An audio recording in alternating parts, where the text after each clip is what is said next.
नमस्कार दोस्तों, सी Satbir Singh YouTube channel पे आपका स्वागत है। दोस्तों, जीएसटी में बहुत इंपॉर्टेंट डिसीजन दिया गया है।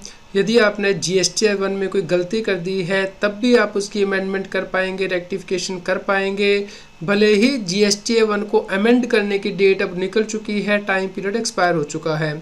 इसके लिए हाई कोर्ट ने बहुत इंपॉर्टेंट रूलिंग दी है। दोस्तों, आप हमारे YouTube चैनल को सब्सक्राइब कर लें और आप हमें Telegram app C Satbir Singh tax heal पे भी सब्सक्राइब कर लें, ताकि आपको जीएसटी के रेगुलर अपडेट आपके मोबाइल पे ही मिलते रहें। दोस्तों, केस के फैक्ट इस प्रकार है। टैक्स पेयर के द्वारा जीएसटी 1 फाइल की गई, लेकिन उसमें गलती से जो जीएसटी नंबर था वो गलत डाल दिया गया, जिसकी वजह से कि जो रिसिपिएंट था, बायर था, उसको क्रेडिट नहीं मिला। जिसके बाद के टैक्स पेयर ने जीएसटी डिपार्टमेंट में रेक्टिफिकेशन के लिए रिक्वेस्ट डाली, लेकिन उसकी रिक्वेस्ट को रिजेक्ट कर दिया गया, ये कहते हुए कि अब जीएसटी 1 को अमेंड करने का टाइम लिमिट निकल चुका है, इसलिए उसकी रिक्वेस्ट को एंटरटेन नहीं किया जा सकता। जिसके बाद के टैक्स पेयर ने हाई कोर्ट में अपील फाइल की।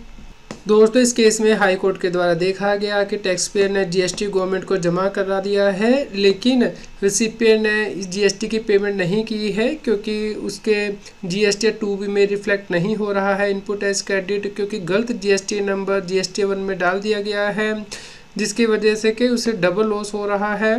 दोस्तों, जो टैक्स गलत जीएसटी नंबर से डिपॉजिट किया गया है वो जुलाई 21, नवंबर 21 और जनवरी 2022 के पीरियड से रिलेटेड था। इस केस में टैक्स पेयर के द्वारा कहा गया कि इस केस में गवर्नमेंट को कोई लॉस नहीं हो रहा है, क्योंकि सिर्फ गलत जीएसटी नंबर रिपोर्ट किया गया है। यदि सही जीएसटी नंबर रिपोर्ट किया जाता है तो उस केस में गवर्नमेंट को कोई लॉस नहीं होता है।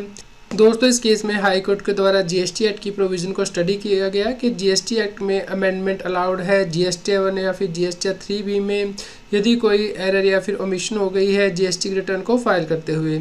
लेकिन इसके साथ यहाँ पे प्रोविज़न भी दी गई है कि कोई रेक्टिफिकेशन या ओमिशन अलाउ नहीं की जाती है फाइनेंशियल ईयर के ख़त्म होने के बाद 30 नवंबर तक, या फिर actual date of filing of annual return whichever is earlier.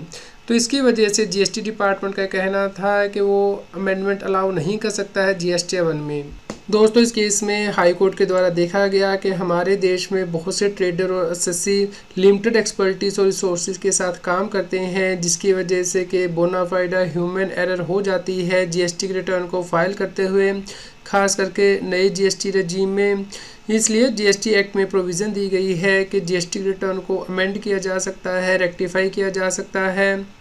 दोस्तों, इस केस में हाई कोर्ट के द्वारा कहा गया कि यहाँ पे कोई इलीगल गेन नहीं लिया जा रहा है एसएससी के द्वारा, बल्कि जीएसटी लॉ ही ये कहता है कि जीएसटी की रिटर्न करेक्टली फाइल की जानी चाहिए, क्योंकि यदि गलत जीएसटी रिटर्न फाइल की जाती है तो इसका सीरियस कास्केडिंग इफेक्ट होता है, ना सिर्फ एसएससी के ऊपर बल्कि थर्ड पार्टी के ऊपर भी। दोस्तों, इस केस में हाई कोर्ट के द्वारा कहा गया कि इस केस में यदि इनएडवर्टेंट एरर हो जाती है जीएसटी रिटर्न को फाइल करते हुए, तो जीएसटी डिपार्टमेंट को इसकी करेक्शन अलाउ करनी चाहिए जब गवर्नमेंट को इससे कोई लॉस नहीं हो रहा है। इस प्रकार जो सिस्टम है वो एसएससी फ्रेंडली बनाया जाना चाहिए। इस प्रकार दोस्तों, इस केस में हाई कोर्ट के द्वारा अलाउ किया गया कि जीएसटी 1 की अमेंडमेंट या फिर रेक्टिफिकेशन अलाउ की जाए, भले ही ऑनलाइन की जाए या फिर मैनुअल की जाए।